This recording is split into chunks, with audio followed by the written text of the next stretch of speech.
Okay, so today what I really want to talk about is even with having a transaction coordinator, it's always good for you to understand the process that a file goes through. And so what I kind of did is when I gave me kind of a short list, but what I did is I've created a task list for the TC so they can know what steps to look for, what red flags. I'm going to kind of go through and say why. What's the why? Because I feel like for me, if I understand the why and where it could lead, you're more likely to stick in your brain, right? To avoid anything. Through 25 years, I've had different things happen, right? That, oh my gosh, this happened. Little goofy things that will kind of go along the way where I asked if the appraisal was back, but I didn't ask if there were conditions. Now, should they tell me? Yes, they should. Did they? No, they didn't. Now I'm like, I ask every time. Conditions? Yes. So on an appraisal, when an appraisal happens, if it's FHA Mhm. and there's conditions, those have to be addressed prior to being able to close. So with the communication, the first thing I'm going to tell you first and foremost is that never assume that anybody is doing their job, right? Every transaction is different. In every transaction, like I say, you could have 7 different personalities. You represent either the buyer or seller, you've got your client, you've got the listing agent or buyer agent, their client, a lot of times 2 title companies and a lender. So you're coordinating 7 people with 7 different personalities.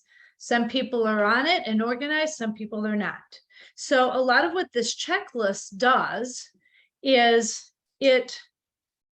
you may ask for something to be done, but then you actually have to verify that it was done. So there'll be more than one task on this. So when I was new, and I have kind of a shortened list, but I kind of made this when I was training, I would have one of these printed out for each file, and I could quickly glance and see where I'm at in the process, and then I would know what comes next. So as you start to have more transactions, right, it's hard to, the more transactions you have, the harder it is to make sure, oh my gosh, what do I need to do? And sometimes you will find that when it comes to a transaction, some of these items are fluid, meaning that it should happen in this timeline. However, that doesn't always happen. The inspection is supposed to be, let's say, within 7 days. Well, some will happen on day 1 and some will happen on day 7.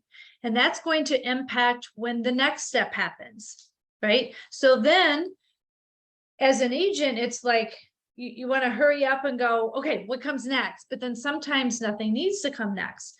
But for me, it was always a peace of mind of knowing where I'm at and knowing, okay, I've done what I'm supposed to do and I know we're okay. So this checklist that I'm going to go over today is specifically if you have a buyer and they have a loan, because it is very different if it's a cash buyer or if they have a loan. The timelines are different. You've eliminated a lender, you've eliminated another title company. So this is, assume you've got 7 parties, right? And so if you have questions along the way, ask me, because it's always, the point is to teach you. So if I'm talking about something you don't know what I mean, ask. So when you so the first step, agent send the TC, bottom line, PA, and other necessary documents. Now, the PA, so, okay, this is going to talk specifically about sky slope, right? Which if the PAs, if the agent, if you have, the TC doing it, you don't need to worry about that. But I want you to understand, this also helps you understand how much work goes into what the TC does for you, right? So sometimes you're copied, but you don't really realize. Mm-hmm.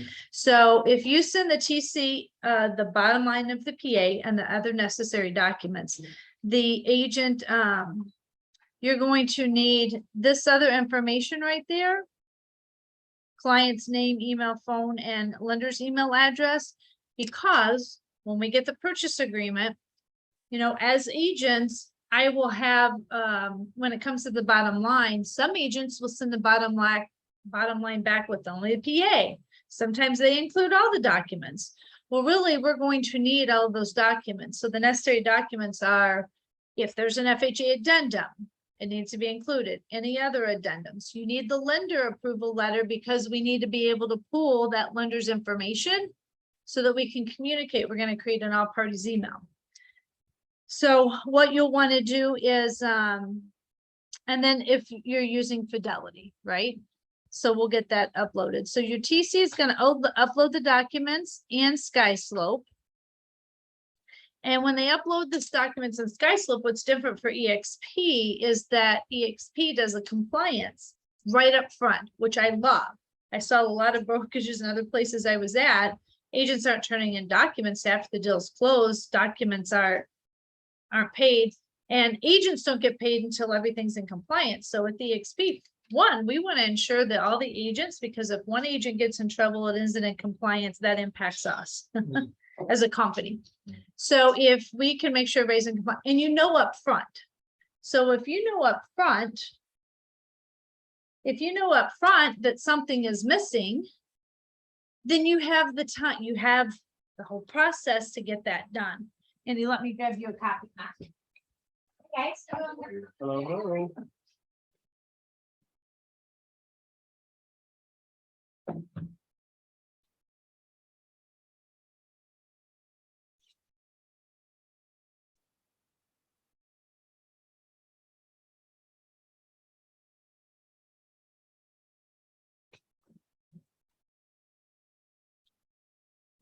want to switch one?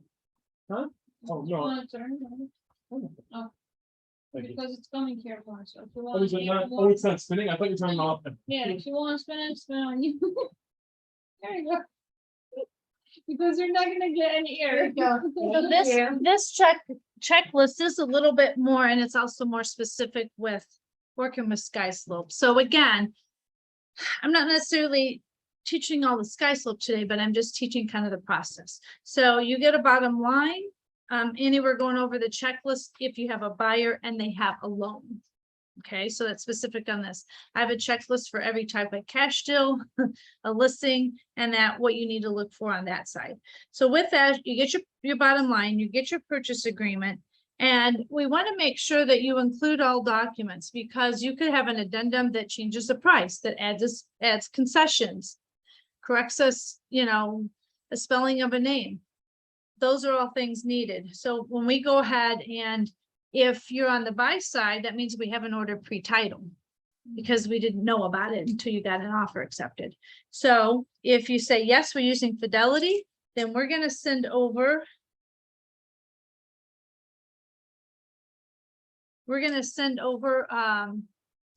The purchase agreement, and we usually create that all parties email, so you get copied on. We want to create the all parties email because we want to make sure. Sometimes we get a lender and, oh, that's not the right name.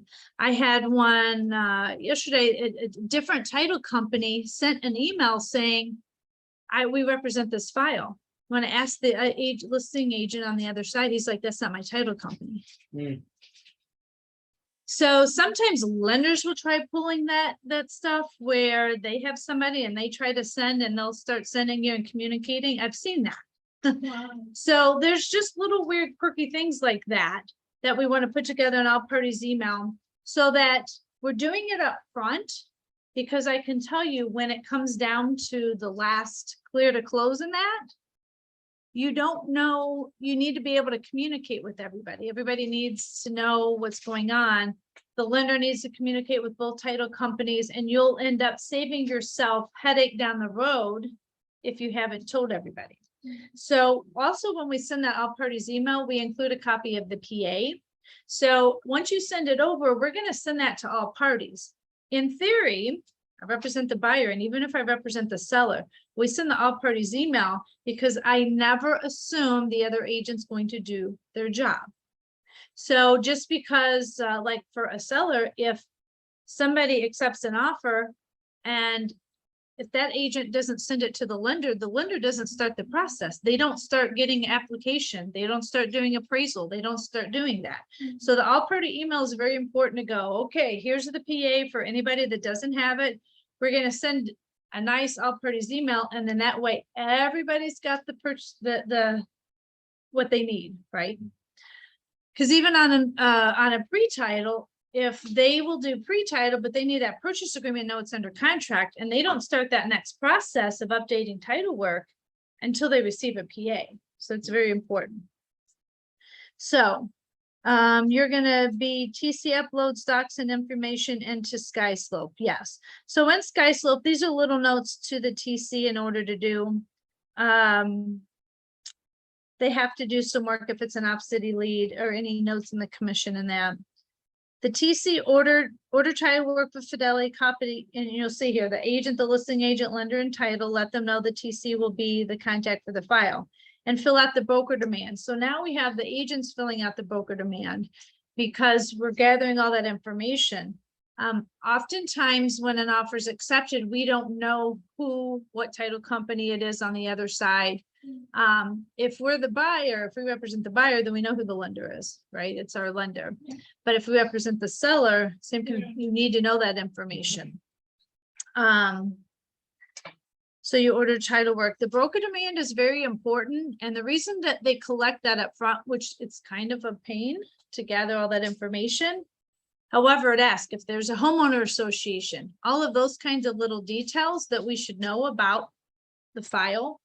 Because guess what's going to happen? They've got a stack of files, right? And so when we collect all that information up front, we get title work back, we see there's an association. Sometimes, we've had problems where the homeowner association, sometimes if it's a neighborhood association, the guy down the street runs it. And it might take a month for him to actually answer and get us a status letter. I've had a situation where a closing got delayed because we didn't have an HOA status letter. After we got it clear to close and everything and title work, it got delayed because of the HOA status. So it's very important. So some of the steps that we do at the end, we check back. We also don't assume the title company, and even though we love Fidelity, we don't assume they do it either. So those checks and balances in here to go, hey, this has an HOA. Did you get an HOA status letter? And we proactively ask that so that it's not going to cause a delay, because I had it happen to me once. I'm not going to have it happen again. So it's those little things like that. So the broker demand is very important for that reason, because then you're gathering information up front. We can reach out. If it's a neighborhood association, we can ask. We don't have to wait for a status, because it's going to be for the year. Did they pay it for the year or not? If it is a condo and that's a monthly fee, they'll be very funny about asking for a status letter, because most condo associations, they have management companies, they charge extra money if you ask for a status letter and then it rolls to the next month and you have to ask for another one. And then your client is paying double the fees. So let's just say it was we asked this on the 30th. Mm-hmm. On the 1st, you're gonna have to ask for another one, so like renews monthly type of thing. Okay. Because think about it. If there's a fee due on the 1st, they need to know if that was paid. Dang, I didn't even think about that. So if we get close to closing, sometimes you'll see we ask, oh, well, did you pay for, like Mervet had one? Did you pay for the month of August? Weirdly, their dues were due on the 11th instead of the 1st, which is not typical. So they didn't pay it. And I go, well, no, they don't have to pay it, but they will do it on the closing statement because they're not going to pay for the whole month. So in that case, because it wasn't due, they didn't have to pay for it. They'll do the proration on the closing statement and it's fine. Does title do that? Yes. Okay, I was saying, because I never gotten a status letter, so they must do it. Title does the status letter, so you don't have to worry about it, but you have to get them the information for the HOA because they're going to need a status letter. So that's kind of one of those pain things, right? Listing agents will sometimes they're very good at it and sometimes they're not. If I have a listing and I know there's a condo association, I'm already asking my client up front, because I know I'm going to have to ask anyway. And if I can ask for my clients, keep in mind, if you have a buyer and you have that condo addendum, you get so many days to review that, right? Well, so if I'm representing my seller in the best way, I want to say, bam, accepted offer, here's your bylaws, you got 3 days now, and I'm not going outside of the inspection time period. Does that make sense? Because you reviewing the condo docs are separate than your inspection. So in theory, your inspection could go well, and you could find something in your condo docs that you could walk away. Mhm. So I used that one time when I needed to make an offer and we did no inspection, and we wanted to review the condo docs, and her son came back through again the house one more time and they were good. So it could be that you're not okay with the bylaws. So you want to make sure of that. When you are backing out an offer due to one of the bylaws, do you have to tell them what it is, or is it just like an inspection and say, I found something on the inspection, I'm just backing out? You know what I mean? Well, here's the thing I would say. I mean, I would tell them why. Because again, you've got the real estate community. Do I want to be an agent that's going to go around and then backing out all the time? No. Right? So I don't want that kind of reputation. If there is something in the bylaws and say, you know what, they have a dog, we've realized their dog is not gonna, it's not gonna work in the bylaws, so they don't want to move forward. But sometimes there's reasons that you don't want to disclose, like, for whatever, sometimes they just want out. Because they're like, In your situation, Yeah, if they wanted to well, back out. so then you gotta make something up. Right?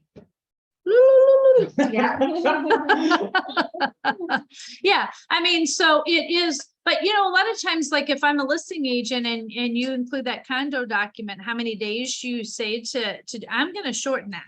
I don't want you to say, oh, you've got 10 days to review the documents, because I know I want to keep it less than the inspection time period. In that purchase agreement, you have, like, say, you 7 days for inspection, and then is that period with the redoing the condo docs, is that after the inspection period, or? They're separate.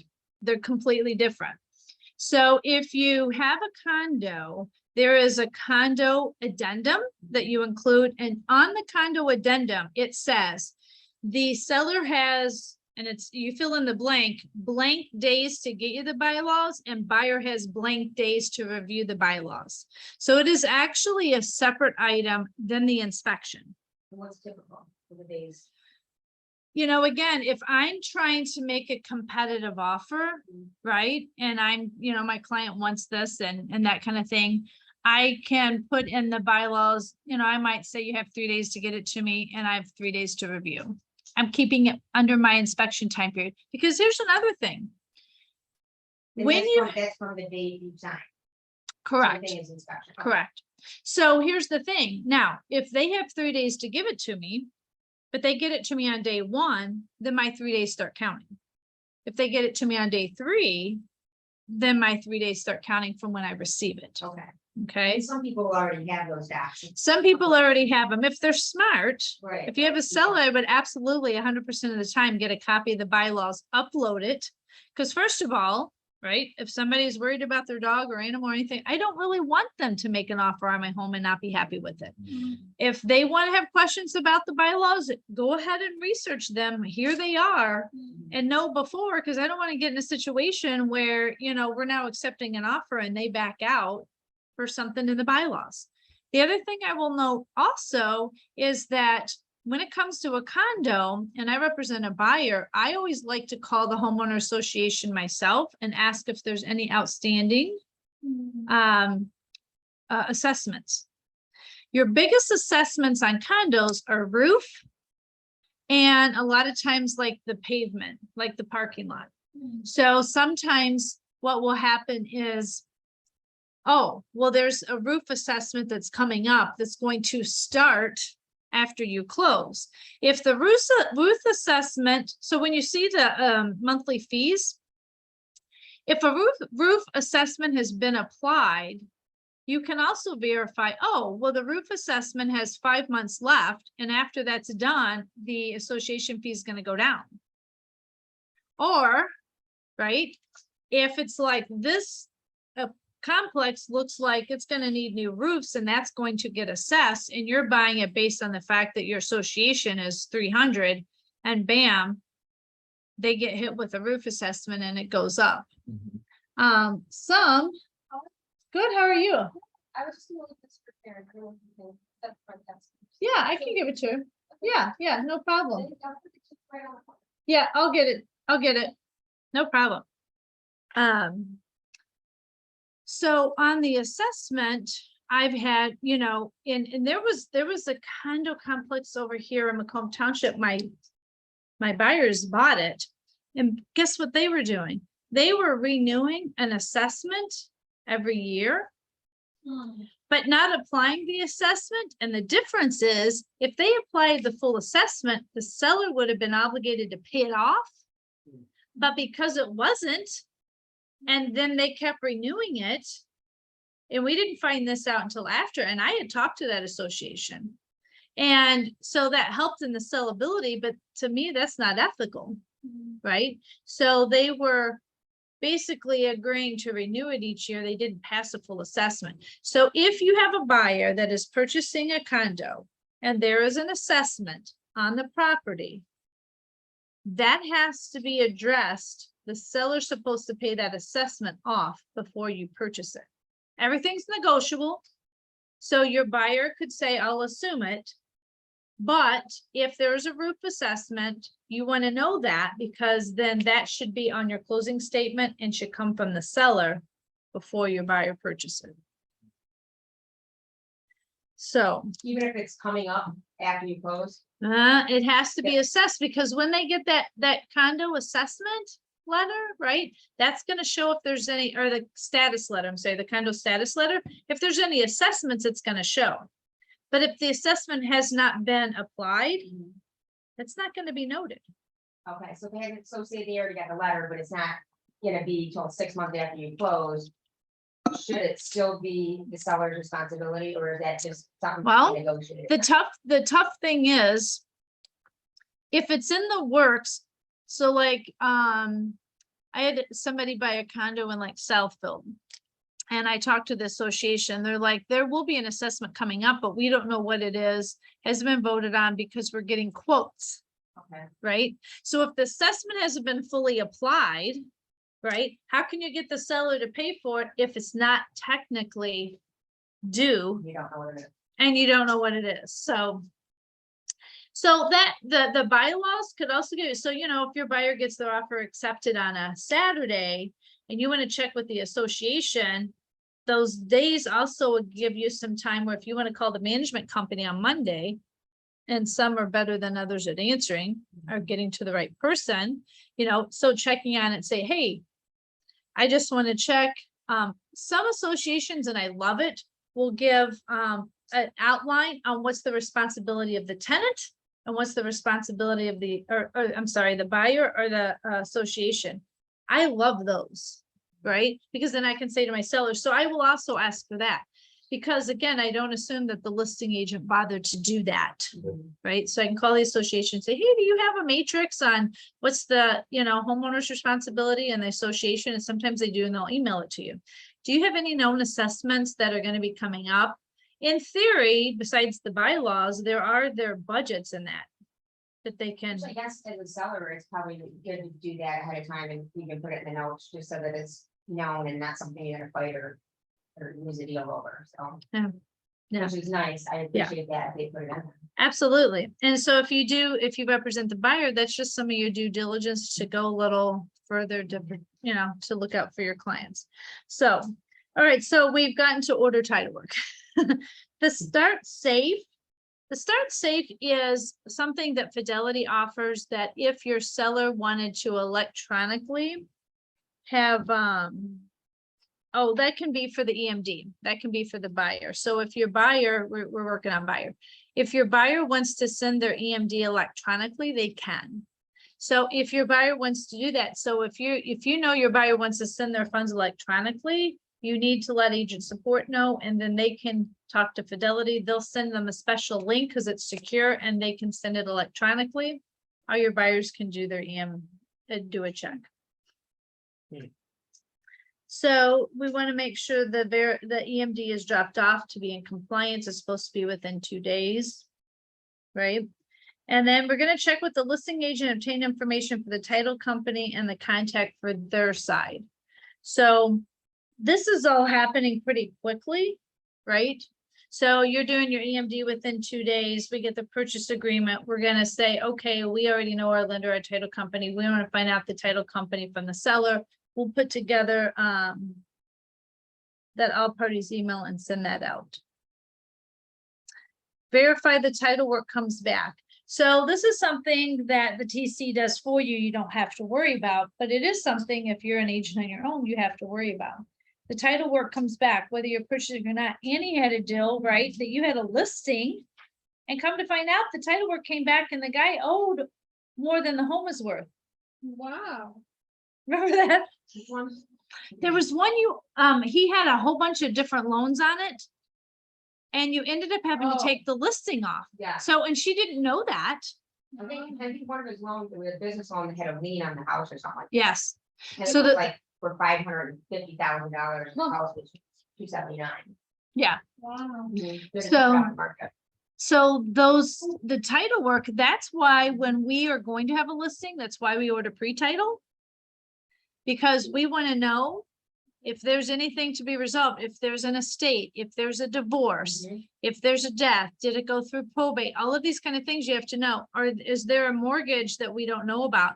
That waterfront property I just had closed, we're supposed to close. Later, and had I found that sooner, I would have saved myself the money for the pictures, the sign, the time, Right. cleaning up the house, getting Mhm. ready to show, like a lot of time Yeah. put into that, and I had to actually pull that list in, and I lost the deal because he ended up paying contracting it, somebody, so.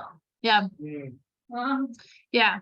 So on a listing and as a buyer, if your buyer's doing it, and those are all kind of things that we do for you. But the reason why you have to go, okay, we ordered the title.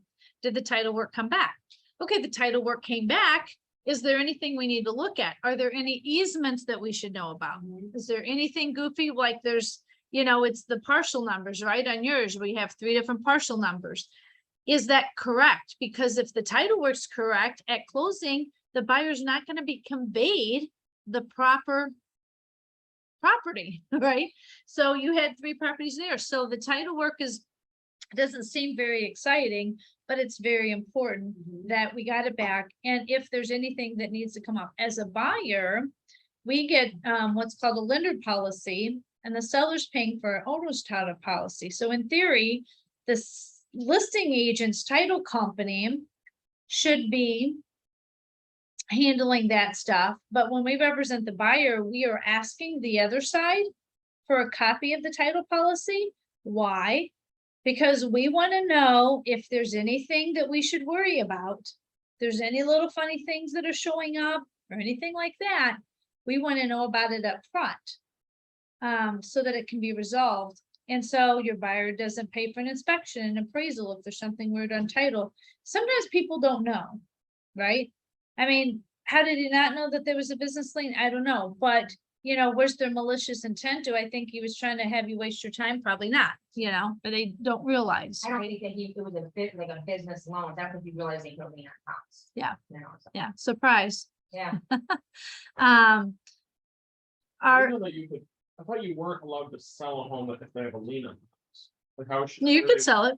Oh, really? If you have a lien on the house, you can sell the house. They will pay the lien off at closing. So if you're purchasing a home and the home has a lien on it, the title and title company Fidelity is basically ensuring that you have free and clear marketable title, and any liens that came up were addressed. There have been times where if there's a lien, they have to find out what's going on with it. In this case, the problem was the lien was more than the home was worth, so that wasn't going to work. And he had some legal things he needed to work out there. There's goofy things that back when people were having adjustable loans, and so a lot of these banks were throwing on a second mortgage. So you would get your first mortgage, they're automatically approving you for a second mortgage. And a lot of these banks aren't even around anymore. So what we would see on title work is that this line of equity on the home comes up as a lien. And they're like, well, I didn't use it. It has a 0 balance. It doesn't even matter that it has a 0 balance. It has to be closed out. Because in theory, when they've got that line of credit, if you close out, they could go out and use it. So they won't let it. So that has to be addressed. And then you would see companies out of business and people going through, it's been sold to this bank, to this bank, to this bank. But title cannot close on it until you get that addressed. So if they can't pay off the amounts, they can't sell their house technically, right? If they The can't seller. pay off, Yeah, the lien, they can't really sell their house until it's paid off. So Right. they need to cancel everything. well, it depends on if they have enough profit, They can. they would, the title company can pay off that lien, and you could do that. But if they can't, like her, Right.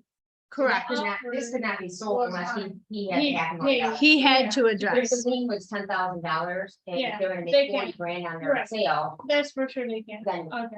Yeah. That's kind of like what happened with my waterfront that I sold in Mhm. May, and it was a Yeah. $900,000 house. They did a $25,000 lien on it. And because of the type of lien, the business was no longer in existence. Because of that, they had to go to court, give notice and go through a process to get the lien removed. Otherwise, my buyer wouldn't get a marketable title, which is the type, that's what they want, right? Then they would have an issue with, they could always, that lien could be up, come back and haunt them. Okay. So yes, if it's enough to pay off, I mean, I had a goofy thing where I had a seller I represented and the furnace went out. And I told the other agent, listen, they can repair it with an okay fix, or we can replace the entire furnace and split the cost.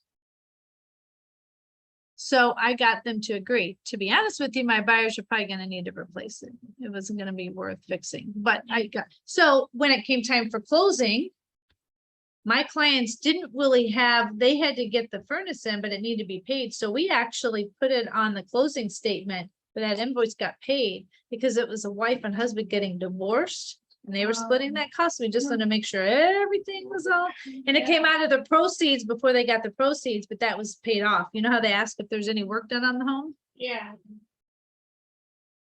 Yeah, when they close. they Yeah. can stop. Yeah. You want that answer to be known. So you're gonna verify that the EMD was dropped off.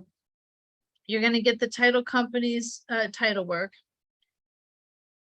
And then for compliance specialist reviews, so at EXP, you get copied on that email where there's the compliance email that says there's an initial missing on this page, this document's not right, that kind of thing. So if anything needs to be fixed, that needs to be fixed.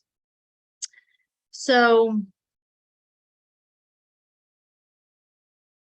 then you're going to move to inspection. So on inspection, now there is an addendum that you can use. You can have somebody say, yes, we waived our inspection. Now, when you represent the buyer, that's less probably important to you than the listing agent. And not everybody does that. It states in the purchase agreement, essentially, if you do not notify them in writing within 7 days, then you're accepting it as is and it moves forward. So you don't technically have to. But it's nice to let them know that that's moved forward. Your buyer, really don't want your buyer to, you really don't want your buyer to order that appraisal until they have everything done. With an inspection, right? Yes. I'm gonna look because I did, no.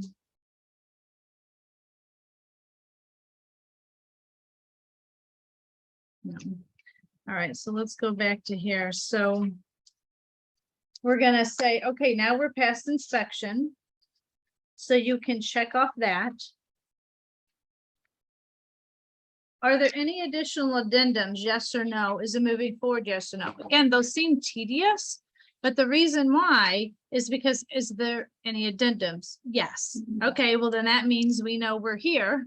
If there's an addendum that is going to change a price or concessions, that has to be signed and sent to all parties because the lender needs to know that. Both title companies need to know that, and both agents need to know that because that's going to impact your closing statements. Right? So you can't, if you go to closing, that has to be noted. So when you get that, that has to go out to all parties. So the answer is yes. And then there's another statement, is it moving forward? So if you need to do that, then you need to go in and make adjustments in the sky slope on and the price change and that kind of thing. So then you're gonna check with the lender if the appraisal was ordered. Typically, we're gonna do this 7 to 10 days after the inspection. Well, and we have multiple things here. Was the inspection or appraisal ordered? Was it scheduled? And is it back? So the appraisal should be back within 7 days. We usually ask for that. Now, the reason that I ask all three is because, and just had it happen last week. Sometimes for an appraisal to happen, the buyer has to pay for the appraisal. So when I'm asking the lender, has this been scheduled? I want to verify they have, because they're like, oh, well, the buyer didn't pay for it yet. Right? So we're thinking you can't assume anything is happening. You can't assume the appraisal was ordered and it's being scheduled. So there's one thing, was it ordered? Because you need to find out if the buyer paid for it. And that's why I send the purchase agreement to let the lender know so they get things moving on their side. Then was it scheduled? So was it scheduled? Need to find out if it was scheduled with the listing agent, because sometimes it's ordered and you say fine and you give it a few days, and if it's not ordered, sometimes you need to find out. They're like, oh, something happened with it. Again, that's one of those things, a delay clause, because I didn't ask that question one time. And then once you know it's scheduled, you make note, and that appraisal should in theory be back in about 7 days from when it happened. About. So then we like to ask, is it back? And is it back? We need to verify the value, and are there any conditions?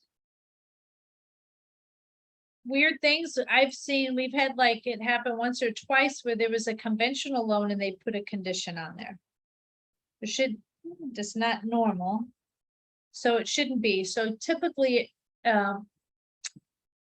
any items to be repaired should be on the appraisal. So Jim just had one that was accepted conventional, and they just sent us FHA repairs. And we're like, no. Nobody informed us this changed to FHA. We accepted the offer. We said the buyer was going to pay. We have no FHA addendum to say who's addressing what repairs. And so we're like, the buyer's saying, fine, they'll fix everything. Oh, so they switched their financing. They switched their financing and didn't tell us. So if you do switch your financing to FHA, you should be notifying the other agent. I heard a lot of lenders giving their buyers a conventional pre-approval so they can accept the offer, and then after they accept, I'll lock them out, they change it to an FHA, and then they say, well, they don't have a choice, either they can continue with us or they have to drop everything. And that's not a lender I want to work with. Exactly, and then that's like so stupid. Yeah. Like, you're just gonna ruin your buyer, the seller, the deal. They may Yeah. say, no, we don't want to continue to have an FHA, or the house won't pass for an FHA. So Right. you're putting your buyer at risk to pay for all Yes. to do the fix, so. No, that's fishy to me. It opens up the line of, are they ethical? Yeah. Are they honest? And what else are they hiding? If there's a problem, are they going to tell me? That's not a lender I want to work with. I would want my lender to be transparent with me, right? And sometimes the buyer's on the cusp and they could be approved for either one, and they might prefer the FHA over the conventional. But if you're doing that time and time again, and with the intent knowing that that's not right, again, that's that reputation. And then also the lender that's not a lender I want to work with. Yeah, to me, that's not ethical. So you want to make sure if there's any conditions. So then if there's conditions, understand that if it's FHA, it's not a matter of whether you want to fix them or not. If it's on the appraisal and it's a condition of the loan, it has to be fixed. It's not a choice. So somebody has to fix it. Buyer or seller, but somebody has to fix it. Then you're going to check with, so we check with the title company to see if they have the payoff. So if there is a mortgage on the property, again, if we represent the buyer, we still want to know that that stuff is there an HOA, is there mortgage payoff? We want to know that that stuff's being handled. So that's kind of communication that we do with the other title company. Mm. Then set a date to check with the lender if everything looks on track. So I kind of have it spaced out in our task list. How many days happens after this? So after this happens 3 days after this kind of thing. So checking with the lender to see if there are any conditions. I always like to know this because sometimes you will find that the lender will say, listen, I've asked the buyer for this 3 times and they are not getting me what I need. Even if I represent the seller, I'm checking in with the lender on that because I want to know if there are conditions. And if it's my client, my buyer, and I know that they're not getting them, I will tell them, listen, you're looking to cause a delay by not getting these over. So you have to get those over. So always still the lender partner, right? They're my partner. If my clients aren't doing something, then send it to me. Check in with the lender to see if they have a clear to close. So when that clear to close comes in, that means that everything has been verified. So we've even had situations there at the end where now they do a re-verification of the job and they can't get a hold of an employer, right, for a simple task. So it's that communication. And when you don't ask, when you don't do that point, and you're just letting some files will close on time because it just all comes together. But some of these points, if you're checking along the way, you can assure your lender that you use matters by all means. Yeah, either make the deal or break the deal. Absolutely. For sure. So the closing disclosure. So the closing disclosure by federal law has to go out 3 days prior to closing. That is business days. Some lenders can count Saturday and some cannot. So this is where we send a little message. Hey, did the closing disclosure go out? And we ask that because we want to make sure we're not assuming that the lender is paying attention and has a stack of files and is paying attention to our day, right? So we're a little helicopter on the files by being able to, and in today's world, a lot of that communication can be done by email, right? And you get a response, but also if I'm not getting a response, then that's a red flag. Like, okay, I've had those situations happen and that means something's going on in the background that they're not telling me about. So you kind of have to read that. So as you learn how a file progresses, you see what you need to pay attention to. So if you do get the closing disclosure, right, and you do have the clear to close and you're working out of time for closing, typically the seller's going to determine if you're going to have, I always prefer to close at the same place. Everything is nice and tidy. There's no issues. And then that way buyers get their keys, sellers get their funds, you get your commissions and everything is done. If you're not closing,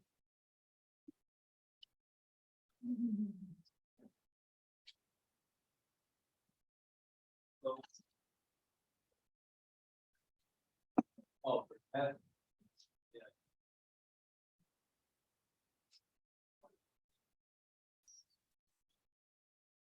let's see, come from.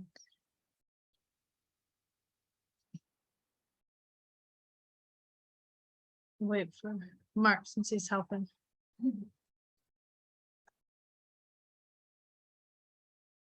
But once you're even setting up the closing, you need to make sure all parties are confirming. Can you do a split title? Yes. If you do a split title, there's quirky things with, seller can sign remotely, a buyer cannot, not yet. So a seller, you can even send them off. That was Tim.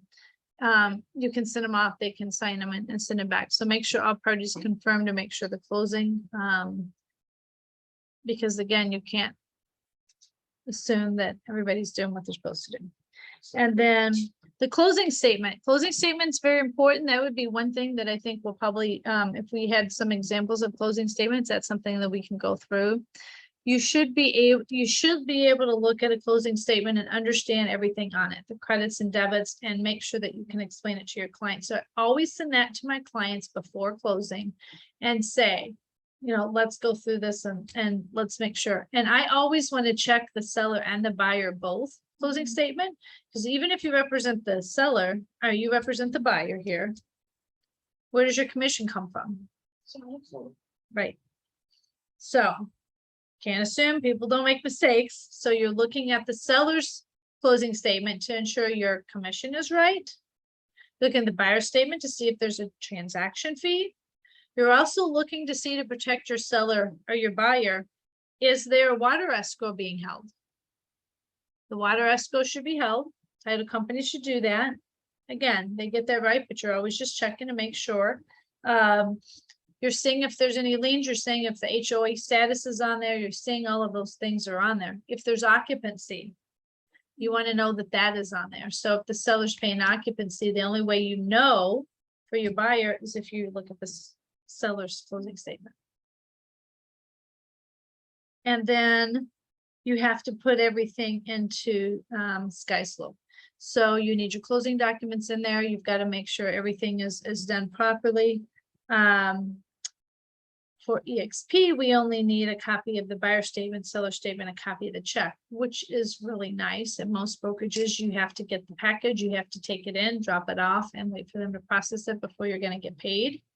Deposit the check, EXP pays before they even receive the check, right? So as soon as we get, I had a closing this morning, as soon as the check is received and I uploaded it, they already settled it and already issued payment to me. So it already came through. So then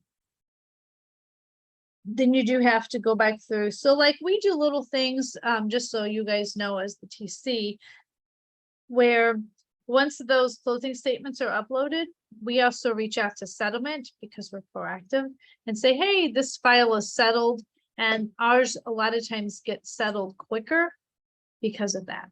So we have specific people we talk to in the settlement department.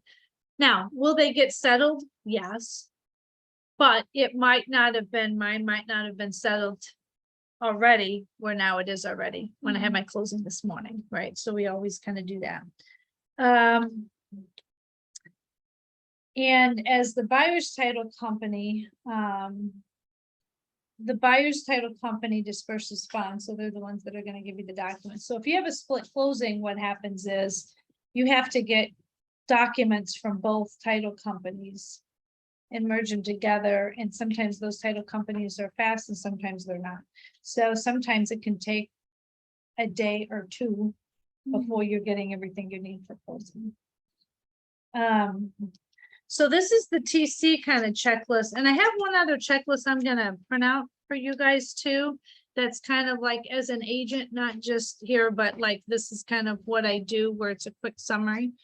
But since you use the TC, a lot of this headache, you send it over and then you don't have to worry about it.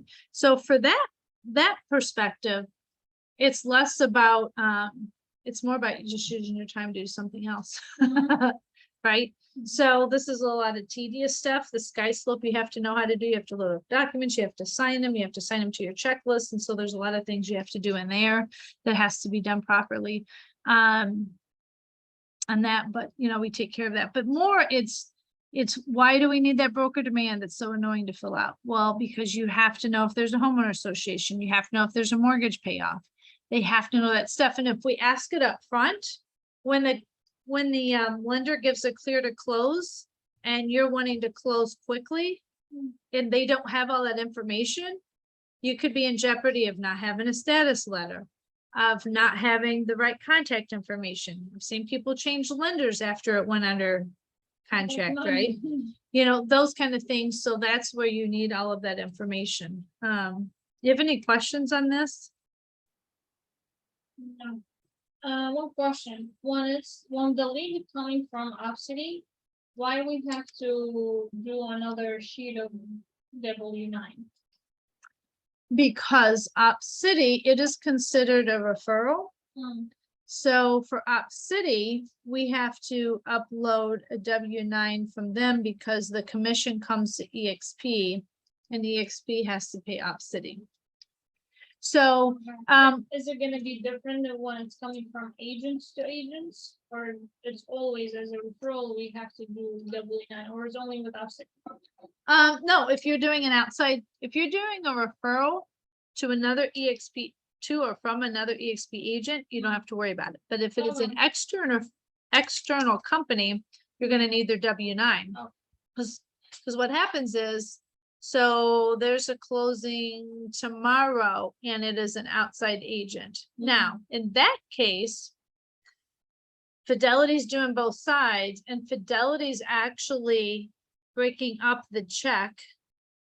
Because Dave Kocher, he got all of the listing side, and then he got a 30% referral on the buyer side, and they're able to reflect it on the closing statement to where all of the money doesn't come to us, and then we cut a referral. So if the closing statement's like that, you don't need the W-9. Okay. But if EXP is gonna get the email and has to cut a check to another brokerage, then for tax purposes, you need their W-9 because you've cut that company. And that's why you need the W-9. Thank you. So Op City is technically an outside company, Yeah, and that's why they need the W-9, okay. which the W-9 is in SkySlope, and you can download it and upload it on a file that's necessary. But your main things are your, title work. You gotta make sure title work's right. You gotta make sure, your inspection, your association docs, your lender, your appraisal. Those are your big points. But sometimes it's those little things along the way that can give you a headache. And so you try to be as proactive as possible. Yeah.